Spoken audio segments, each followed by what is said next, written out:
وكان في القناة الإيطالية الثانية فقرة متجددة شهريا تبث من الثلاثاء إلى السبت، واسمها مساء الخير مع، ثم يضاف لعنوانها اسم برنامج أو اثنين من اختيار مستضيف الفقرة. فمثلا في شهر فبراير عام 1978 استضافت الفقرة فرقة تشيترا الرباعية، واقترحت عرض كل من رجل البحار باباي وعائلة روبنسون. ثم في الشهر الذي يليه انتقلت الاستضافة إلى ناني لوي الذي اقترح أن يعرضوا برنامج كاميرته الخفية. وفي الرابع من شهر أبريل من نفس العام ظهرت المذيعة التي يلقبها أهل بلادها بفاتنة الإيطاليين، ماريا جيوفانا علمي، وقدمت للأطفال فقرة مساء الخير مع سوبرمان وأطلس يوفو روبوت. Se non l'avete capito, gli UFO robot sono cartoni animati giapponesi. لسنوات طويلة ظن أطفال إيطاليا أن ماريا هي التي جلبت لهم غريندايزر، وما إن كبروا وبحثوا حتى اكتشفوا أن مسؤولة برامج الأطفال في التلفزيون الإيطالي نيكوليتا آرتوم هي صاحبة ما يسمونه اكتشاف القرن الذي غير إيطاليا اليوم. فبسبب اكتشافها هذا قامت حملة عداء شعبية وصحفية ضد غريندايزر، حملة طالت كلا من هايدي وريمي ومازنجر، وشارك فيها مسؤولون حكوميون، وتصادمت فيها الآراء بين جياني روداري أديب الأطفال العالمي وداريو فو الكاتب والممثل المسرحي الشهير، حتى وصل الجدل إلى اليابان وبلغ شخصيا مؤلف غريندايزر.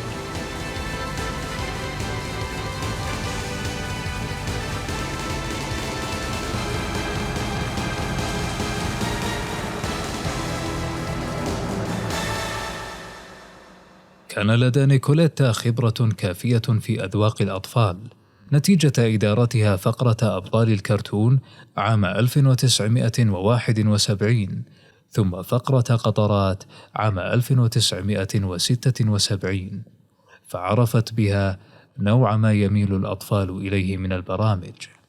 أما كيف جاءت بغريندايزر؟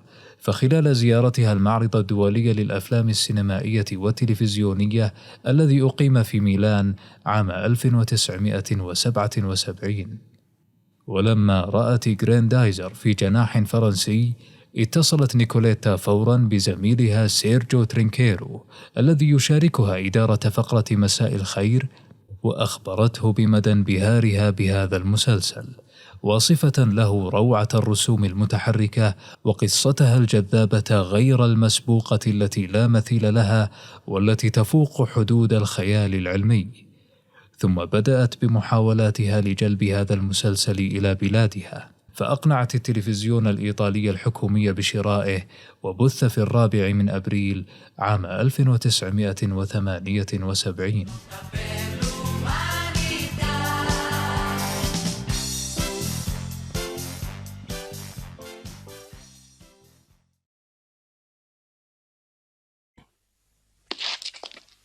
Voglio cercare di capire chi sei in realtà. Sei sospettoso, eh? Sono il figlio del dottor Procton e mi chiamo Actarus. Non far finta di non capire. Puoi darla a bere a qualcun altro, ma non certo a me.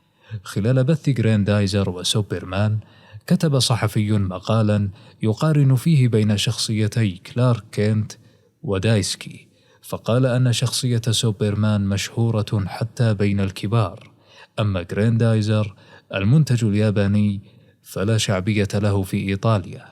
مع هذا ففي قصتيهما رأى الصحفي أوجه تشابه كثيرة، فكل واحد منهما ناج من تدمير كوكبه، ووصل الأرض في مركبة فضائية ويعيش متنكرا بين الناس، فسوبرمان متنكر في هوية الصحفي كلارك كينت، ودايسكي يخفي حقيقة أنه الدوق فليد، ولو تقدم الصحفي في الحلقات أكثر سيصل إلى شبه آخر بينهما.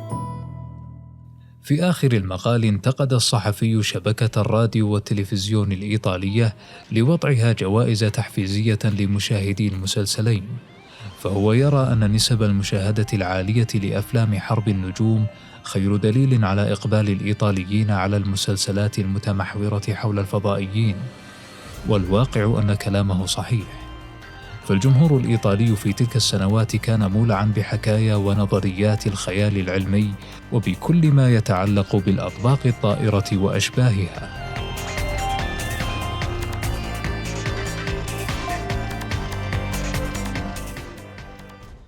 انتهى بسلام عرض أول 25 حلقة من جراندايزر في 6 مايو، وكانت الآراء جيدة رغم قلتها. أما معدلات المشاهدة فتضاعفت 4 أو 5 مرات، ووصلت نسبا يعدها التلفزيون الإيطالي مستحيلة اليوم.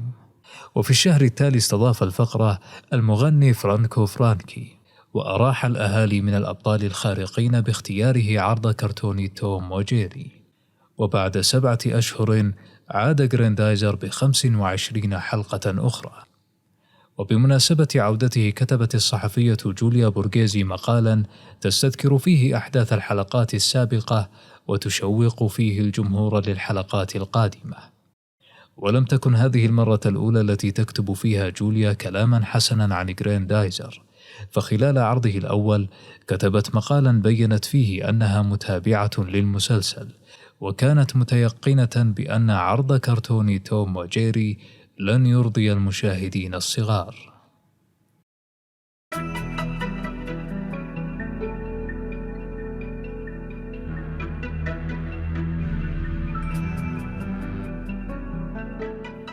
حينما شارف الجزء الثاني على الانتهاء بسلام، نشر أول مقال معاد لجراندايزر كتبه البرلماني سيلفيريو كورفيسيري، وهو عضو في اللجنة الرقابية للتلفزيون الإيطالي. ذم في مقاله عدة برامج مثل فوريا وزورو والببغاء بورتوبيلو، وعلى رأس البرامج المذمومة جراندايزر، حيث انتقد تصوير جراندايزر في صورة البطل المنقذ، وأن الناس في حاجته لإنقاذهم من الأشرار، وكيف أنه بطل لا يعجز عن شيء، وأن من حسن حظنا وقوفه في صف الخير. ثم شبه كورفيسيري تلك الحالة باعتماد الناس في اليابان القديمة على الساموراي الشجعان، وقال أن التلفاز هكذا يروج للعنف والتدمير واللجوء إلى المحارب العظيم وعبادته، ويحل الآلات التقنية محل الدين، ويدعو إلى معاداة الغرباء القادمين من كواكب أخرى لأنهم أعداء بغضاء دوما، ما يعني استحالة أن يكون الغريب طيبا. وصف كورفيسيري هذه التركيبة في القصة بأنها أسلوب تقليدي للتهويل من شأن الأبطال، كأن يصل البطل المحارب في اللحظة الأخيرة لإنقاذ الناس فيقولون ها قد وصل بطلنا.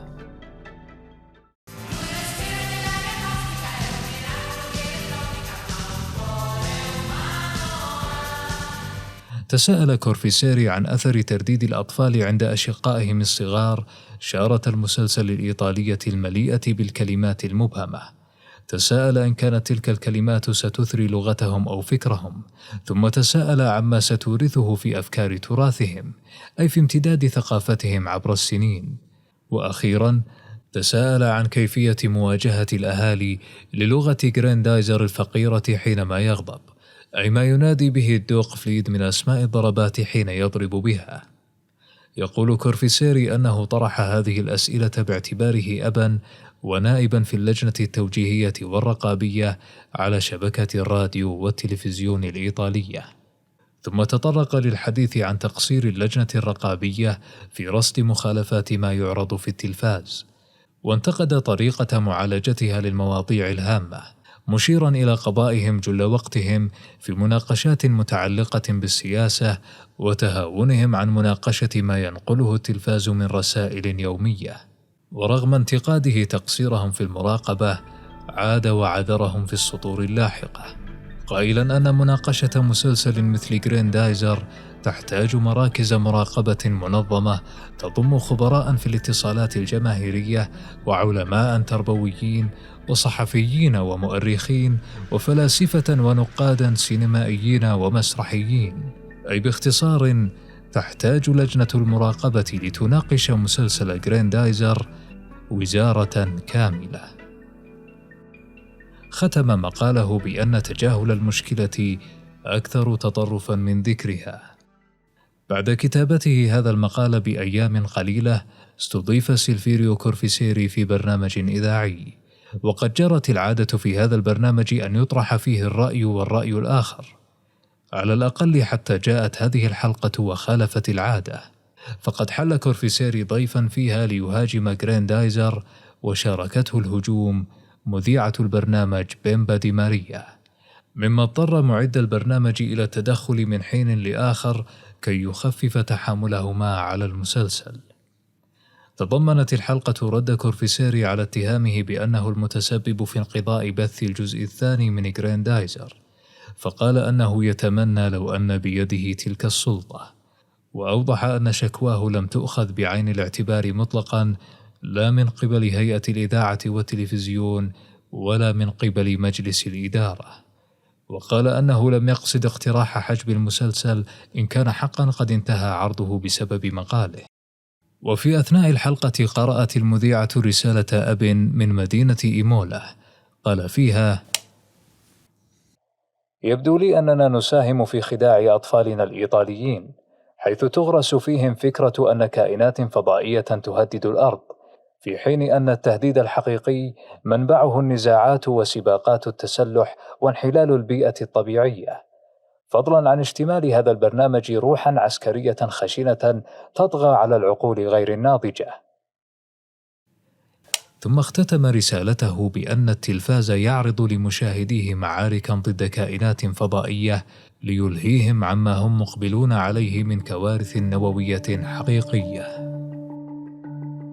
من الناس من حاول بعد سنوات تحليل موقف كورفيسيري، فرأى أن هذا البرلماني أراد الظهور في صورة الرجل الأمين الحريص على مصلحة الأمة، وأنه ترصد الفرصة حتى وجدها في غريندايزر، فجعل منه كبش الفداء الذي انتقد به زملائه في اللجنة الرقابية ولمع به صورته أمام الناس. تزايدت المقالات والآراء المتباينة حول غريندايزر بعد مقال كورفيسيري، فمثلا عبر جورجو بيني عن استغرابه أشكال الشخصيات وكيف أنها بيضاء وليس فيها من يحمل ملامحا أوراسية، أي ملامحا عربية أو روسية أو هندية أو غيرها من ملامح شعوب قارتي أوروبا وآسيا. أما لوتشانو كورينو فقارن بين غريندايزر وهايدي، وبين كيف أن مسلسل هايدي يحوي قصة إنسانية، وأشاد ببراعة اليابانيين في الحفاظ على بصمة القصة السويسرية، بل وقد ذكر أسماء اليابانيين الذين رسموا وحركوا مسلسل هايدي، وقال أن شعبية هايدي هي التي نشطت صناعة الرسوم المتحركة اليابانية. أما في حديثه عن غريندايزر فقال أنه صور في شكل محارب ساموراي هبط على الأرض وكأنه الملاك الذي سيخلص الناس من لوسيفر الشيطان فيغا الذي يسعى إلى السيطرة على الأرض.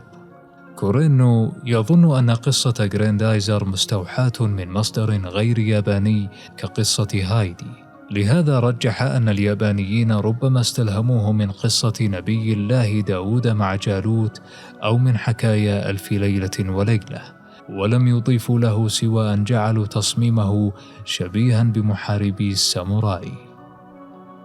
صحفي آخر انتقد تصوير الفضائيين على أنهم أشرار دوما، وآخر انتقد انتصار الأخيار دوما، وأخيرا مقال جوليا بورغيزي التي جندت نفسها للدفاع عن غريندايزر ضد اتهامات البرلماني كورفيسيري. تجنبت جوليا الهجوم على كورفيسيري واكتفت بشرح أحداث قصة المسلسل، وبينت أسباب تعلق المشاهدين الصغار بدايسكي الذي على حد وصفها يشبه البطل الإغريقي الأسطوري أخيل. بعد أيام أعلن عن مناظرة تلفزيونية بين جوليا بورغيزي والنائب البرلماني سيلفيريو كورفيسيري حول قضية غريندايزر. وصفت صحفية ما رأته في المناظرة بأن كورفيسيري بدا كبالغ يواجه طفلة مؤيدة لغريندايزر.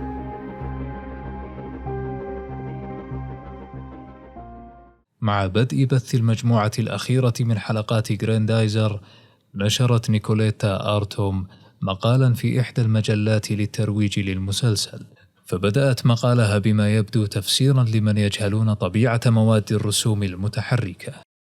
فقالت أن عشاق هذه المواد معتادون على مشاهدة شخصيات خيالية غير مألوفة كالمطاردات بين توم وجيري والفأر ميكي والقط سيلفستر وطائر الكناري تويتي، وأنهم معتادون أيضا في تصنيف الخيال العلمي على مغامرات سوبرمان وباتمان، وأن جميعها ولسنين عدة كانت متشابهة في أنظارهم، حتى جاء الخيال العلمي الياباني وغير كل شيء. فإلى جانب تقنياتهم الفريدة في الرسم والتحريك، ترى نيكوليتا أن نسج اليابانيين للخيال في أعمالهم تتخلله تقاليدهم وتجربتهم المأساوية التي لم يسبقهم إليها أحد، فهم الوحيدون الذين ذاقوا طعم الحرب النووية. لهذا أتوا في قصصهم بآلات لم تخطر على خيال أحد، وأعداء ومعارك ورسوم متحركة جديدة، وأبطالهم المتطورون يلامسون اهتمامات الشباب، الاهتمامات المتمحورة حول الفضاء والآلات المتطورة والهبوط على القمر، ما جعلهم يستوعبون مشاهدة الشخصيات التي تجوب الكواكب ويحسون بالقرب منها. ثم ردت نيكوليتا على أحد ادعاءات الصحفيين السابقين قائلة: إن كان الأطفال سيتربون على وهم انتصار الخير، أيعني هذا أن علينا إنتاج رسوم متحركة ينتصر فيها الأشرار والمحتالون؟ أبظنكم تلك أسلم وسيلة لإرضاء هذا المشاهد، خاصة وأننا في زمن تتدهور فيه الثقة بالعدالة؟ ثم في مقالها الثاني ردت نيكوليتا على من بدأ العدوان على غريندايزر، على البرلماني سيلفيريو كورفيسيري، واستهزأت بقوله أن المسلسل يشجع على العنف، فتساءلت: أمن العنف الشديد رؤية تدمير آلات خيالية مخترعة؟ وأكملت قائلة أن غريندايزر لا يعتدي على أحد، إنما يدافع عن نفسه بأقصى ما يمكنه حينما يهاجم، مثلما سيدافع أي إنسان عن نفسه. ثم جاءت بمقارنة منطقية لتثبت بها أن غريندايزر أهون من غيره، فقالت أن الخطر أشد مع ميكي ماوس وتوم وجيري وسيلفستر وتويتي وباغز باني، فهؤلاء يعيشون في بيئة منزلية ويستعملون أشياء لا يخلو منها أي منزل، فمكمن الخطر أن من الممكن تقليدهم، مثل أن يحبس أحدهم عدوه في الثلاجة، أو أن يستخدم المكواة كأنها مطرقة، أو أن يدخل ذيل القط في مقبس الكهرباء ولا يتضرر القط بما أنه شخصية خيالية. تقول نيكوليتا أن الطفل حينها سيستنتج أن ما من مكروه سيقع على أخيه الصغير إن مارس عليه ذات الأمور. أما عن تقليد غريندايزر، فمن أين لطفل برزة مزدوجة أو رعد فضائي أو غيره؟ ليس له من سبيل إلى تلك الأسلحة الخيالية مهما ردد أسماءها.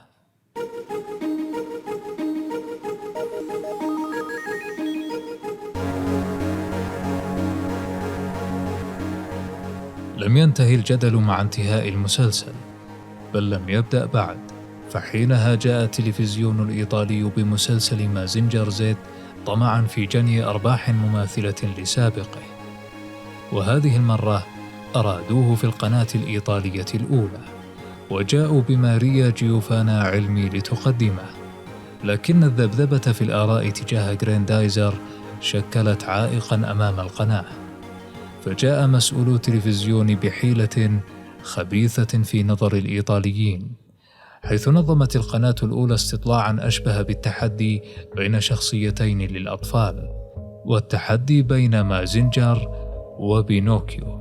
وهنا تكمن الحيلة، فإن كان البعض سينظر لمازنجر على أنه خليفة الآلي سيء السمعة، فلن يلوم أحد القناة الأولى على عرضه إن انتصر تحديداً على الشخصية الإيطالية العالمية بينوكيو.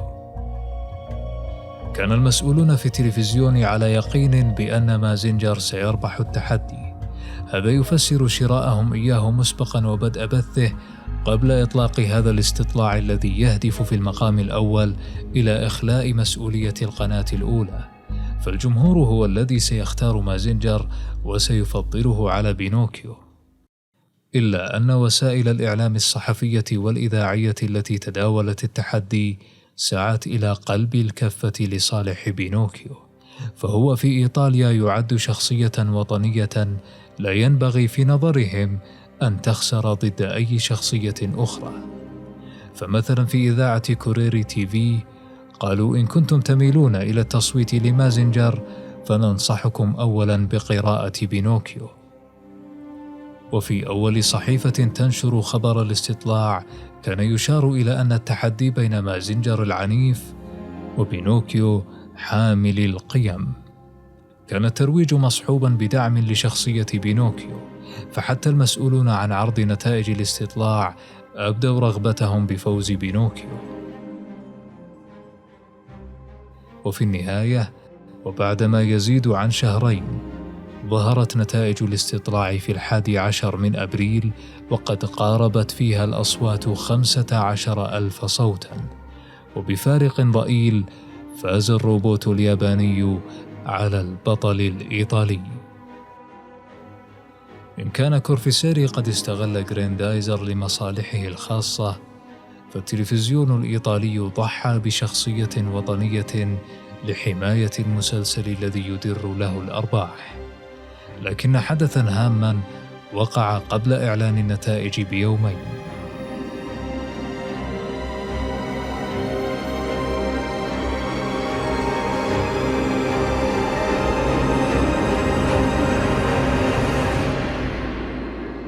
في 9 من أبريل من نفس العام نشر الخبر الذي كشف عن خطة تحاك منذ شهر من قبل أب لأحد أطفال مدينة إيمولا. هذا الأب هو داريو تشاني، وقد استغل في منتصف الشهر الماضي مشاركته في اجتماع أولياء الأمور بمدرسة ابنه الابتدائية، حيث اقترح فكرة إرسال عريضة للمسؤولين في التلفزيون الإيطالي يوقعها كل أولياء الأمور الذين سئموا من مشاهدة أطفالهم لمشاهد العنف في التلفاز والمتمثلة في غريندايزر ومازنجر. ولكن في ذلك الزمن لم يكن من السهل نشر مثل هذا الاقتراح على نطاق واسع لأولياء الأمور في المدينة. لم يكن الإنترنت موجوداً آنذاك، فجاءت مجهولة بالحل الفذ بأن يوزعوا رسالة الاقتراح داخل دفاتر تقييم أطفالهم. حينها سيصل المقترح لمنازلهم وسيقرأه كل أولياء أمور الأطفال. والنتيجة أن فكرة تشان انتقلت من ابتدائية ابنه إلى كل مدارس الدائرة الثانية في مدينة إيمولا، و600 عائلة قرأت العريضة وأعادتها موقعة إلى تشاني الذي بدوره أرسلها إلى روما، مثيراً بذلك جدلاً جعل كل من في إيمولا لا يتكلم إلا عن ثورة أولياء الأمور تلك. أبرز مطلب من مطالب أهالي إيمولا في عريضتهم أن يصور العلم والتطور التقني في برامج الأطفال على أنه أداة للتحرر الإنساني، عوضاً عن تصويره كأداة لشن الحروب.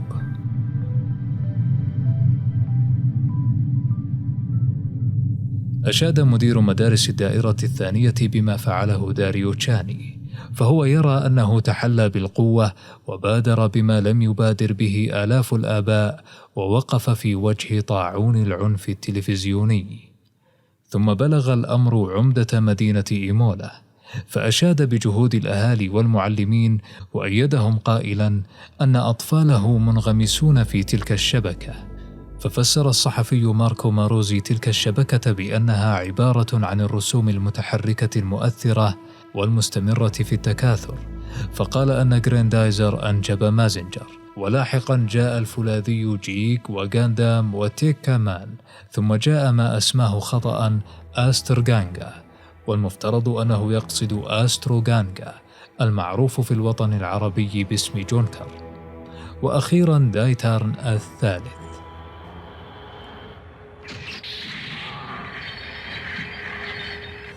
Per la pace nel mondo combatterò i meganoidi con il Daitarn 3. Ganga!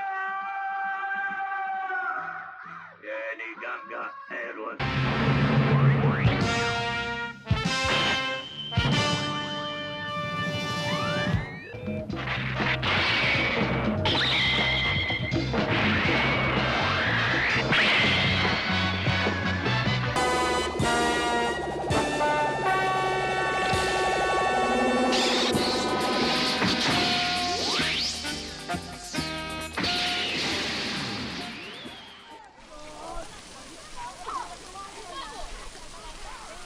في أربعاء ماطر، وبينما كان ينتظر ابنتيه أمام ابتدائية كامبانليا في إيمولا، قال أب عن تلك الرسوم المتحركة: كلهم متشابهون وسخيفون، وأنتجهم حاسوب إلكتروني برمجوه لينتج لهم سلعا صالحة للبيع في قوالب الأفلام والقصص المصورة والألعاب لتدر عليهم كثيرا من الأموال، وعلينا أن نسعى لصدها.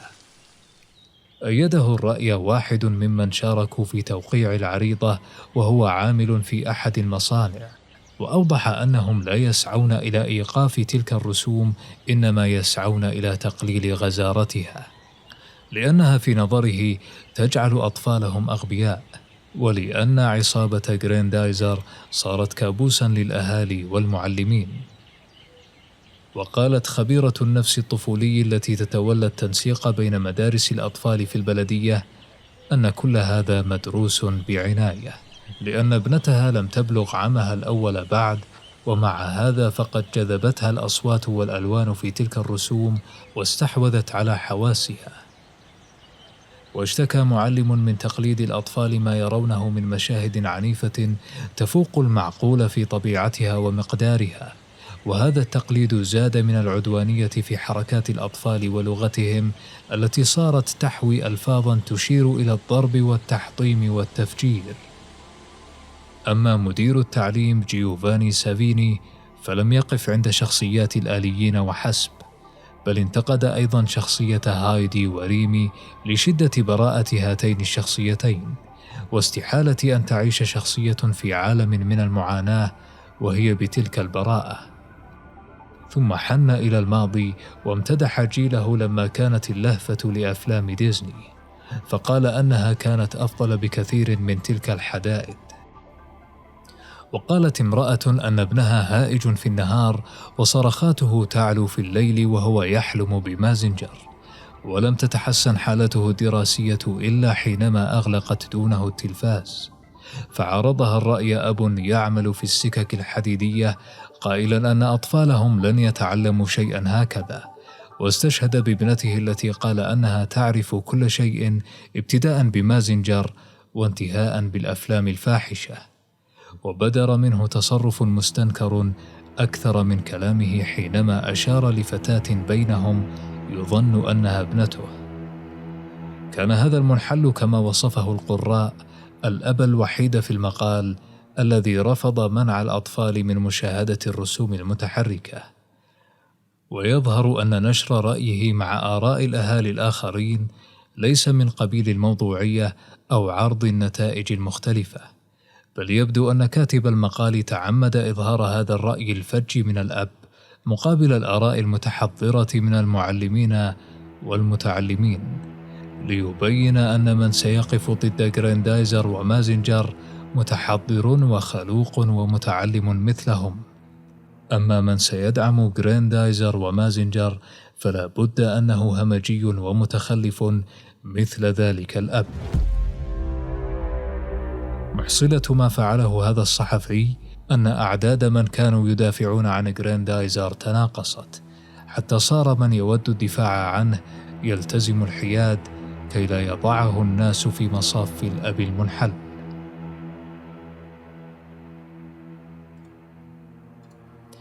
بعدما خلت الساحة الصحفية من داعمي غريندايزر، تزايد عدد الصحفيين الكارهين له، وانتشرت مقالاتهم في صحف عدة، وأبرز ما قيل كان في صحيفة الوحدة في 13 من أبريل بعدد من المقالات التي كان بينها مقال الرجل الذي كاد يقنع كل سكان إيطاليا بضرورة معاداة غريندايزر.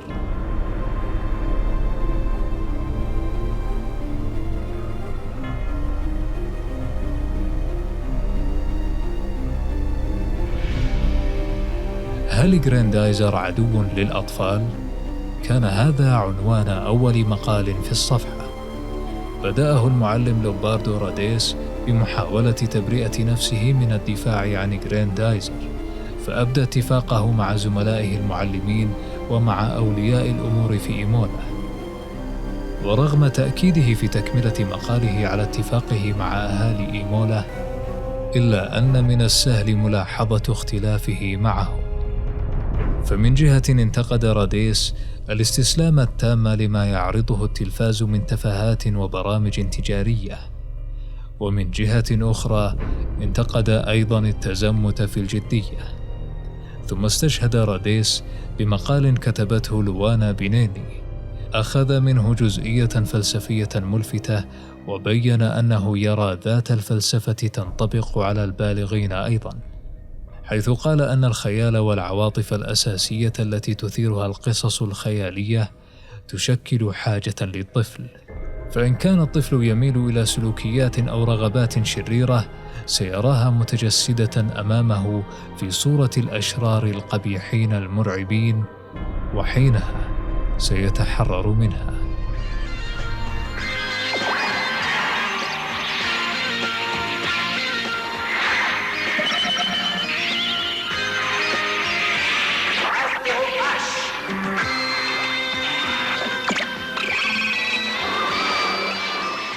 إذن فالشخصيات السلبية والمرعبة في تلك القصص هي إسقاطات ورموز لمشاكل حقيقية للطفل. راديس يرى أن من الأنانية والجنون والاختلال أن يسارع الناس برفض القصص جزافا، ويرى واجبا أن يتعلم الكبار استخدام أدمغتهم ليتمكنوا من تعليم الصغار كيف يلعبون ويمارسون الإبداع والابتكار والاستكشاف والتمثيل والتحدث والتعبير بتعبير مبهج كتعبير جياني روداري الذي لم يكن يدعو للجدية وكان يستفيد من القصص المصورة عوضا عن مهاجمتها. اختتم راديس مقاله بأن الشخص الذي مر بيوم حافل بالمعرفة لن يضره إن تبلد وشاهد مقدارا محددا من البرامج البلهاء، مقدارا يكفي لإراحة دماغه. والشخص الذكي كبيرا كان أم صغيرا يعرف متى وكيف يتبلد، ولن يتأثر بغريندايزر أو هايدي.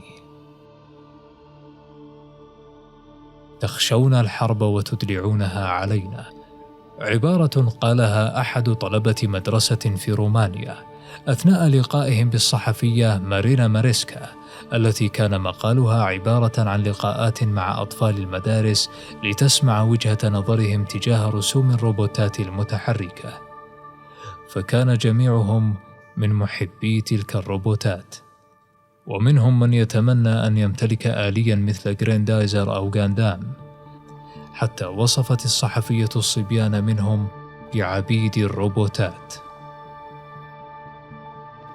أما مقال داريو فو المعنون بقوله أنا على أتم الاستعداد للذهاب إلى شاشة التلفزيون لأتغلب على ذلك الروبوت، فهو المقال الذي أحدث وقعا إيطاليا غير مسبوق تجاه غريندايزر، وقع فاق ما أتى به مقال البرلماني كورفيسيري وفاق مطالب أهالي إيمولا.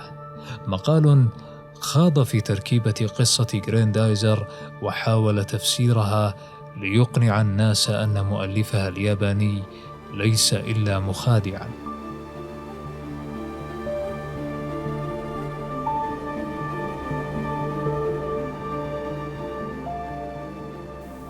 لدى جراندايزر كل ما يلزم لإبهار جمهوره، فهو يستخدم تقنيات بسيطة وتافهة لجذب الأطفال ويشوه عليهم الواقع، فيريهم الألوان الجميلة والآلات الخيالية المعقولة لتصدق.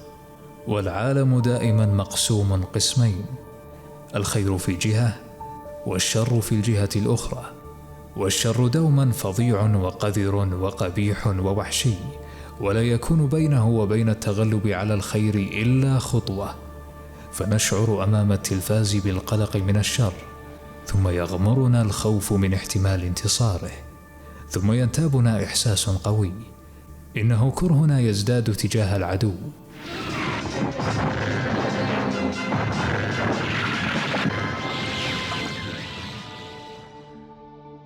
يشتد وطيس المعركة الخالية من الرحمة، حينها كل وسيلة تصير مباحة ومبررة لجعل الخير ينتصر على هذا العدو، وفي النهاية يأتي الانتصار في وقته المعتاد، فنتنفس الصعداء ونتحرر. وهذه الحرية تكون دائما في أيدي قلة مختارة تنقذ البشرية بقواها، وتراقب عامة الناس البسطاء، أي البلهاء الذين يتجولون وأيديهم في جيوبهم غافلين عن الأخطار حولهم.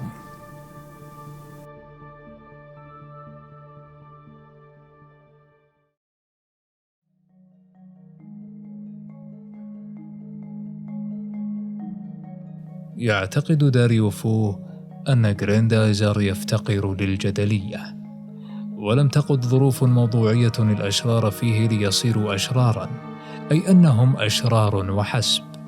كذلك يرى أن تدمير الوحش بالتسلسل الذي ذكره يبعث للطفل إحساساً بمتعة شديدة تجعله يتبنى عفوياً السلوك العنيف الذي بدأ إيجابياً لاشتماله أفكاراً تحررية.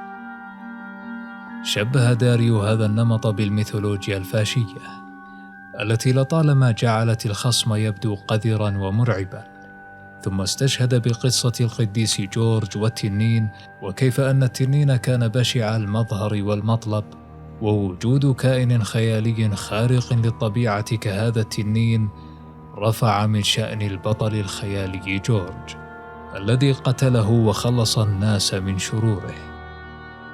هذا الشكل من السرد القصصي منحط في نظر داريو فو، فهو يعتقد أنه شكل منحط من الاستعراض المسرحي للأمثولات الكاثوليكية الإقطاعية، وأن جراندايزر سليل هذا الشكل المنحط، بل ويراه قد ولد مما أسماه تزاوجا سقيما بين الثقافة اليابانية الأصلية وأدب الساموراي وأساطير سوبرمان الأمريكي. يقول داريو فو: جراندايزر وشقيقه مازنجر هما باختصار ولدان لعدة آباء، وأطفال اليوم يريدونهما إخوة لهم. إذا أنشأ ساحر استعراضي شخصية جراندايزر فلا بد من ساحر آخر يزيل الغموض عن تلك الآلة ويكشف سخافتها. ثم أبدى داريو استعداده للظهور في التلفاز وعرض الصور التي تشرح للأطفال أنهم مخدوعون، خاصة وأن له تجربة سابقة في برنامجه التلفزيوني المسرحي الساخر الذي سخر فيه من معارك الأطباق الطائرة في جراندايزر، إذ كانوا في برنامجه يترامون بأطباق الطعام، وبين لقطاتهم وضعت لقطات لجراندايزر، ويزعم داريو أن الأطفال فهموا مراده من هذا.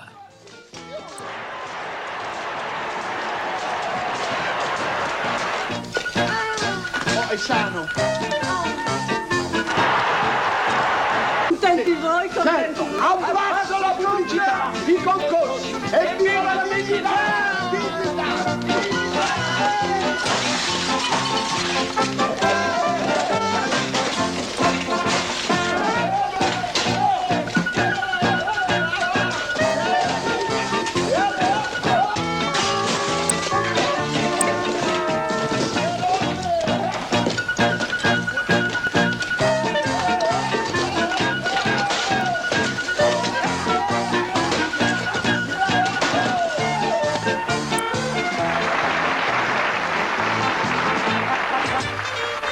c'era passato che stava scontro così, tra peperoni e treno, uno scontro tremendo, niente morti, per fortuna i peperoni erano tutti vivi,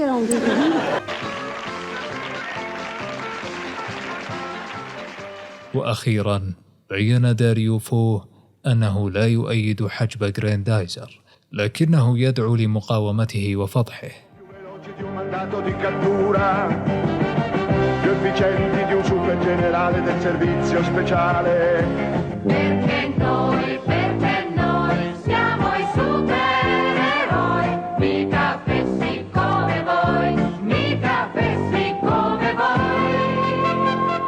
وبعد أيام قليلة في برنامج تلفزيوني يقدمه المذيع الإيطالي إنزو تورتورا دعيت امرأتان من المعادين لغراندايزر من أهالي إيمولا، ولوحظ في شرحهما أن مطالبة أهالي إيمولا لم تعد التقليل من كم الرسوم المتحركة العنيفة، بل صاروا يطالبون بمنع غراندايزر تحديداً.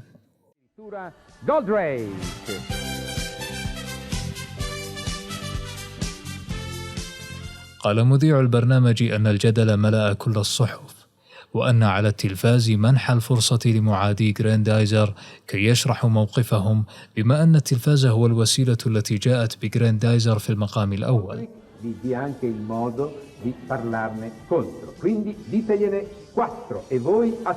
فقالت إحداهما أن قنوات التلفاز أحدثت موجة أثرت على أطفالهن. hanno fatto una campagna di condizionamento nei confronti dei nostri bambini proprio attraverso questi telefilm fatti in maniera veramente pericolosa. ثم أكملت رفيقتها قائلة أنهن وجدن التأثير في أطفالهن يتمثل في لعبهم أو في رسوماتهم أو في تصرفاتهم أو في طريقة كلامهم. Sentito veramente perché si debbono impiegare tanti mezzi buoni, ottimi, come possono essere televisioni private, televisioni di Stato, per intossicare dei bambini. La proposta è molto precisa. Allora, eliminiamo Goldrake, mettiamo immediatamente ai voti la proposta di Imola e vediamo se il nostro pubblico la approverà. وانتهت الحلقة بطلب وجهه مذيع البرنامج للجمهور، حيث أراد أن يرى من منهم يؤيد منع غراندايزر ومن يرفض منعه، فأيد الجمهور أن يمنع. وحملة أهالي إيمولا شجعت الأهالي في مدينة فوسانو على إطلاق حملة مشابهة وقع عليها أكثر من 1000 أب وأم ومعلم.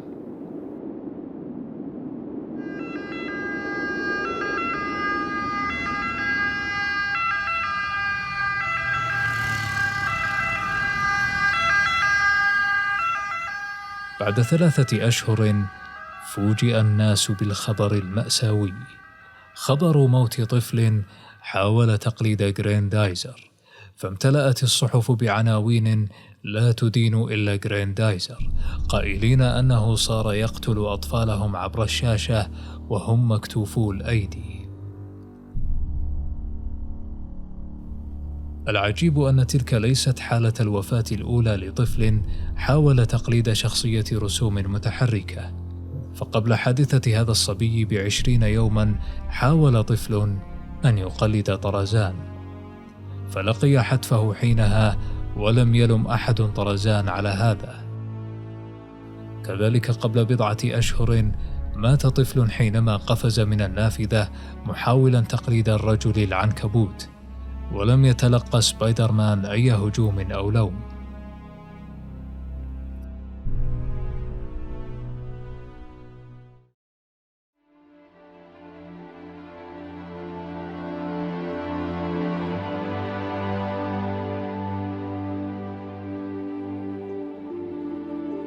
في مقال المعلم الذي لم يرد أن يدافع صراحة عن غراندايزر، ذكر أن على الكبار تعليم الصغار أموراً من بينها التعبير بتعبير مبهج كتعبير جياني روداري.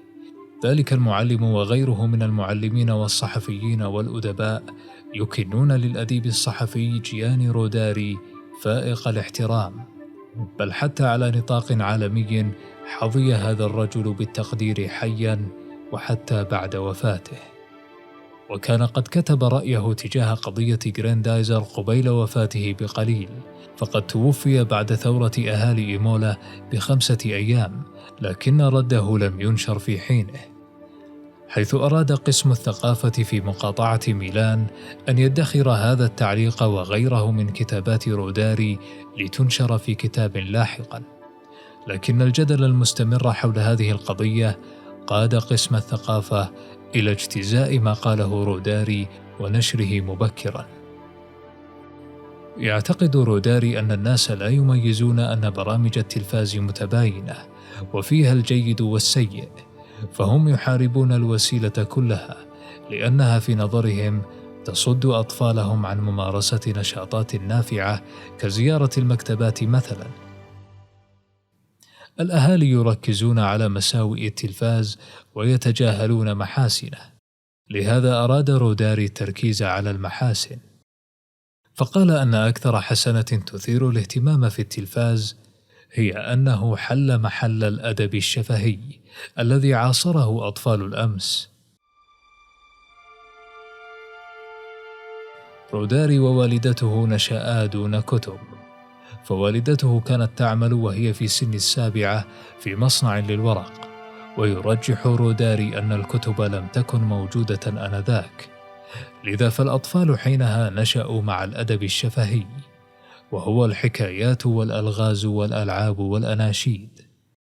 وقال أن الأطفال أثناء عودتهم من المصنع ليلا عبر الطريق الذي يخيفهم كانوا يستأنسون بغناء الأناشيد لأنها تزيل وحشة الليل، وكانت الإسطبلات لهم آنذاك بمثابة المكتبات للناس اليوم، وكان الأدب الشفهي يتناقل بين الساهرين المجتمعين ليسمعوا الحكاية الشعبية التي لم تكن حكاية للأطفال وحسب، إنما كانت للجميع. شبه روداري حال الناس في الأمس مع حكايات سهراتهم في الإسطبل بحال الناس مع التلفاز اليوم، غير أن التلفاز صار أشبه بجدة جمعت كل إيطاليا في إسطبل كبير. ووضح روداري أن تفاهات التلفاز ليست أشد مما قيل في الإسطبلات، وليبين كيف تمكن التلفاز مما عجزت عنه المدارس، يحكي روداري قائلا: أتذكر قبل 25 أو 30 عاما حينما كنت أزور قلوريا وصقلية كنت ألتقي بأطفال لا يفهمونني رغم أنني أتكلم الإيطالية، ففي نظرهم بدوت كفرنسي، وأنا بدوري لم أفهم ما كانوا يقولونه وظننتهم لا يتكلمون الإيطالية، فاستعنت بمترجم بيني وبين الأطفال فوجدته يحدثني بالإيطالية ثم يستخدم معهم لهجتهم، وحتى بعدما تجاوزنا حاجز اللغة لم نجد موضوعا لنتحدث عنه. أما الآن فلك أن تذهب من بولزانو إلى كانيكاتي ومن طرجاستا إلى بالريمو، وإن أوقفت أي مجموعة من الأطفال وقلت أي كلمة من تلك الكلمات السحرية، إما هايدي أو دايسكي أو غريندايزر أو فونزي، ستجدهم فورا يتحدثون معك. تلك الوسيلة الإعلامية شئنا أم أبينا قد وحدت لغة الإيطاليين.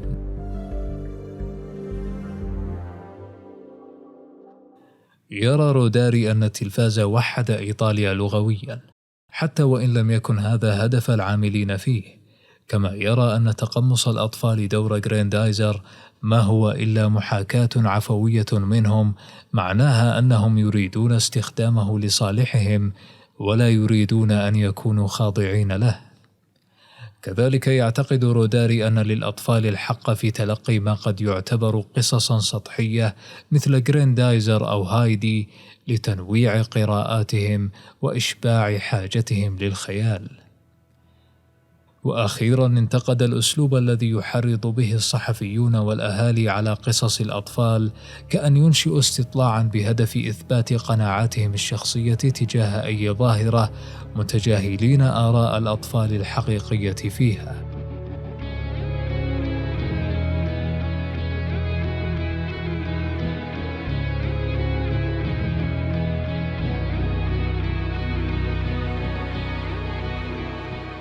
بعد عام، وتحديدا في صيف 1982، كان الصحفي فيتوريو زوكوني في رحلة في اليابان ليجري بعض اللقاءات مع عدد من الشخصيات، ولأنه سئم مما يقال في الصحافة أصر أن لا يعود من اليابان دون مقابلة مبتكر غريندايزر شخصيا ليحسم الجدل فيما يتعلق بالرسوم المتحركة اليابانية. فذهب إلى من أسماه أبو غريندايزر ومازنجر وقال: خصمنا يدعى غوناغاي، وقلمه بالنسبة لعالم الرسوم الكرتونية اليابانية يعادل مكانة الخيول الأصيلة في عالم الفروسية. لما وصل إليه أبدى له ناغاي شعوره بالأسف والذنب، فعذره زوكوني الذي كان يسأل نفسه: هل يعلم ناغاي بأمر طفل فيرميتشينو الذي مات مدفونا تحت الأرض وهو ينتظر بكل ثقة قدوم مازنجر لإنقاذه؟ بعدما تفاهما، وجه الصحفي السؤال الأول لناغاي: هل مولدك في أيام قنبلة هيروشيما هو سبب الانفجار الكبير للعنف في رسوماتك وقصصك؟ فأجابه ناغاي بأن تهم العنف طالته حتى من اليابانيين، ثم عاد ووجه سؤالا للصحفي: أما من عنف في عالم الكبار الممتعضين من أعمالنا؟ إن روينا نحن رسامو الكرتون عالم الكبار الحقيقي للأطفال كما هو دون مجاملات، أسنرسم مشاهد سلام وهدوء وصداقة؟ يرى ناغاي أن من يقلقهم عنف الرسوم المتحركة الخيالي منافقون، لأن العنف الحقيقي هو الذي يراه الأطفال يوميا في حياتهم، هو عنف الكبار. فوجه زوكوني سؤالا أكثر جدلا: ما مصير الأطفال الذين نشأوا على أصوات الأسلحة الفضائية التي تشطر الأعداء نصفين؟ فسأله ناغاي عن الأطفال الذين نشأوا في الماضي دون روبوتاته، واستشهد باليابانيين الذين شاركوا في عملية مطار اللد عام 1972 بفلسطين، ووصفهم بالإرهابيين، قائلا أنهم ارتكبوا مجزرة فيما أسماه مطار تل أبيب، ثم ذكر الإرهابيين الإيطاليين وانتهى بقوله: أمن المحتمل أنهم أبناء غريندايزر ومازنجر. يزعم ناغاي أنه لا يريد إنشاء الإرهابيين، لكنه يريد للأطفال أن يعوا أهمية القتال عند الضرورة، لاعتقاده أنهم مقبلون على العيش في عالم صعب. من أبرز الانتقادات التي وجهها الإيطاليون والفرنسيون لغريندايزر أن الحد الفاصل فيه بين الأخيار والأشرار واضح جدا، في إشارة منهم إلى سطحية تقديم الجانبين. وهنا بين ناغاي أنهم ملزمون بوضع هذا التمييز الشديد بين الخير والشر لتبسيط الصورة للتلفاز، فجعلوا بعض الروبوتات شريرة دوما والأخرى طيبة دوما، مع إبرازهم أن قائدي تلك الروبوتات هم المتحكمون فيها، أي أنهم أصحاب القرار في جعل الآلي شريرا أو خيرا. وعن مقارنة الإنتاج الياباني بأعمال ديزني ذات التحريك السلس، قال ناغاي أن مقدار رسوم ديزني لكل ثانية يتراوح بين 10 إلى 15 رسمة، وهذا مكلف وهو سبب تقلص إنتاج ديزني، في حين أن الإنتاج الياباني يقوم على 4 إلى 5 رسومات للثانية الواحدة.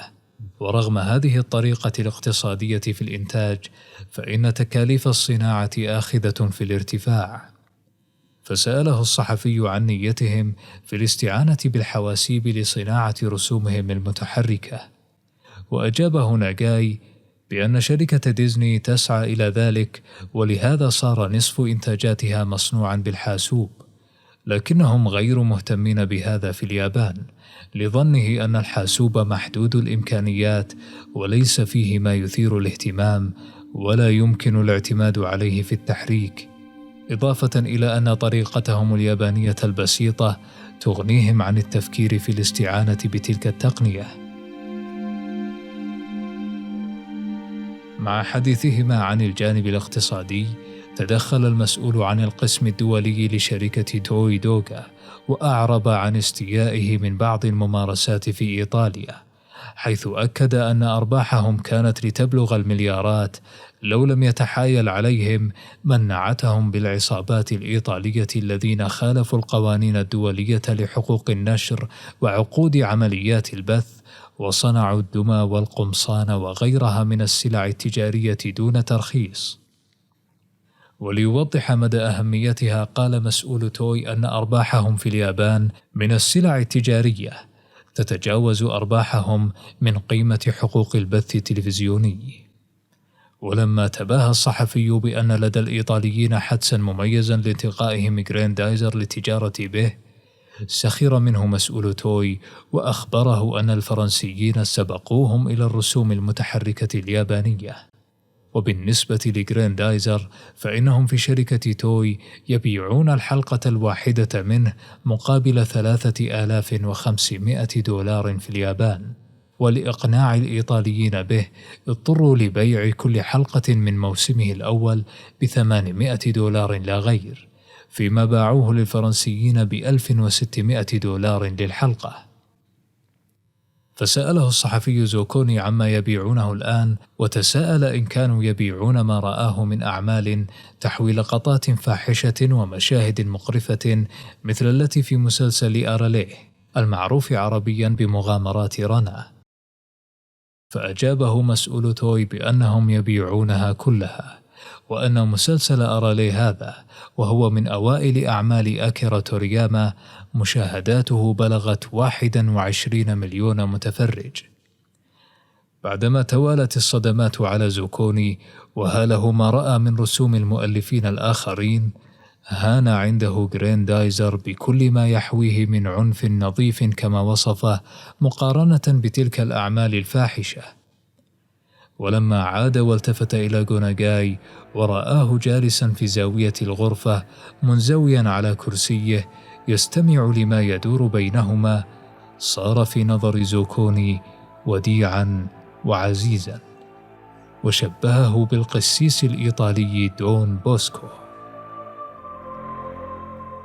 كان غوناغاي غالبا ينظر في صمت يتأمل فيه جهل الصحفي بأعماله التي تفوق عمل تورياما شناعة وجرأة. فمن يعرفون غوناغاي ومؤلفاته الشيطانية سيشفقون على الصحفي المسكين، فلم يكن من وديع في تلك الغرفة سواه. في ختام المقابلة وجه ناغاي رسالته للأمهات الإيطاليات المعاديات لمازنجر، فنصحهن أن لا يقاومنه وأن يجعلنه حليفا لهن.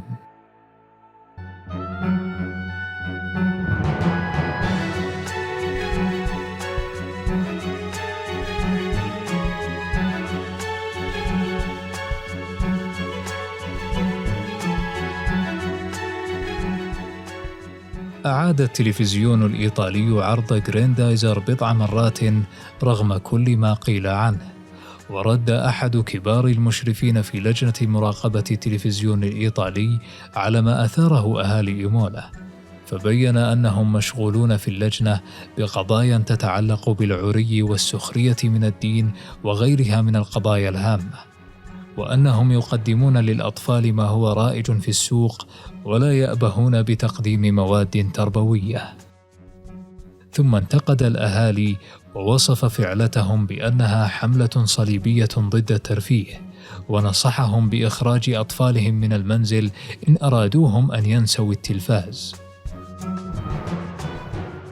وبعدما كبر الأطفال وصار بمقدورهم التعبير بكل حرية، انتقد كثير منهم داريو فو على كل ما فعله، ومنهم من حرموا من مشاهدة جراندايزر بسببه، ومنهم من عير أهالي إيمولا بإثارتهم جدلا حول الرسوم المتحركة وهم في سنوات الرصاص.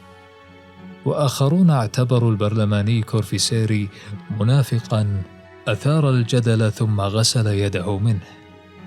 وقال كثير أنهم بعد مشاهدتهم تلك الرسوم المتحركة في صغرهم لم يصيروا قتلة أو مجرمين، منهم من قال أنه وهو كبير لا يقوى على ضرب ذبابة، ومنهم من قال أنه هو وأقرانه كانوا يشاهدون التلفاز ويخرجون للعب في الهواء الطلق أكثر من أطفال اليوم، وأنهم وإن كرهوا ما يعرض من رسوم متحركة حديثة لن يختلقوا لها عيوبا باطلة كي ينتقدوها.